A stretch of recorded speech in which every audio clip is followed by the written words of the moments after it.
So it's a Squier Strat, 2003, made in China. The thing that really attracted me to it was that it was $49.99. Oh, there we go. Look, we've got a supervisor checking out. Yeah, $49.99. So when I took it at the counter, the guy knocked another 10% off. Yeah. What do you want to say?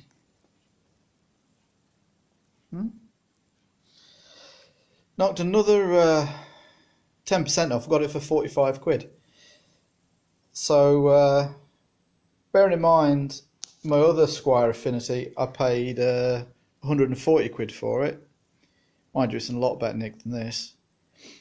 I figured that was a fair price. So it's got a few problems.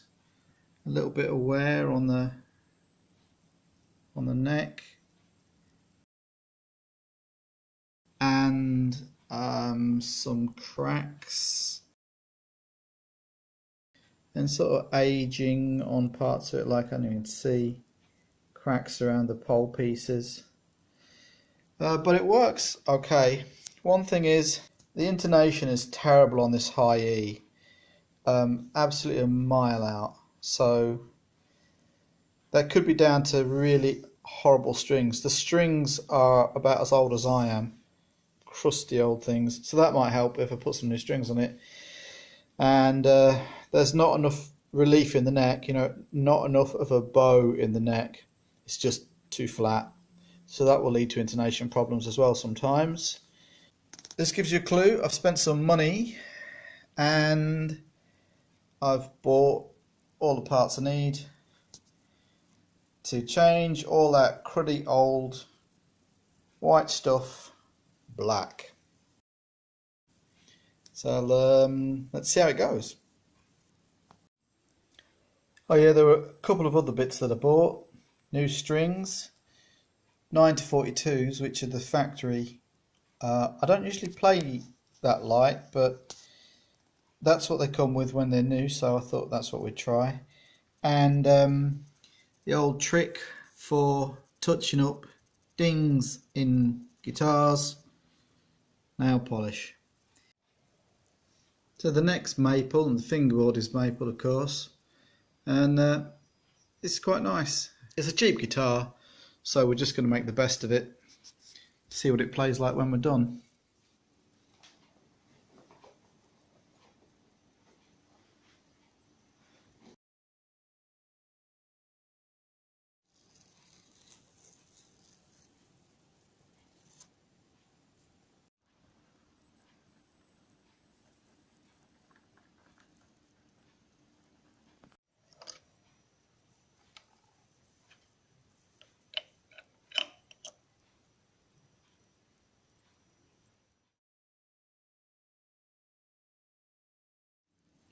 Well, one little problem here was the cheap little black tip to the selector switch.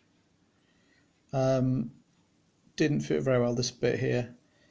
So I've just packed out, I've put a tiny little strip of black tape over the selector switch to pack it out, and like this on the tip of my finger here, and that's done the job okay.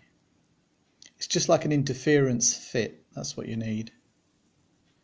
And I chose not to use glue just because there'll be a day when I want to get it off and glue will make it a nuisance.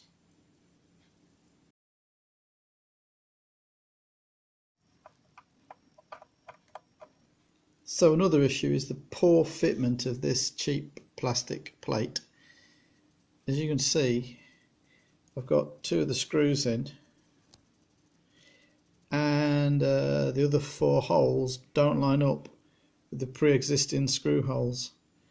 So I've got, well, a few choices really. You could leave the plate off, some people do, or drill some fresh holes. So I'll have to think about that.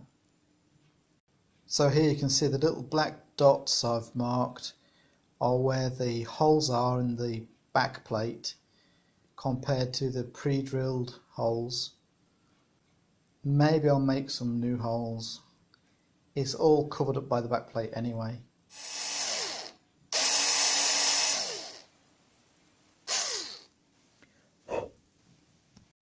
Well, the sacrilege of new holes has been done.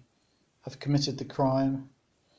No doubt some people will think it was the wrong thing to do, but well, it's what I've done. It covers up okay though when you put the thing in place. There we go. Everything's out of sight.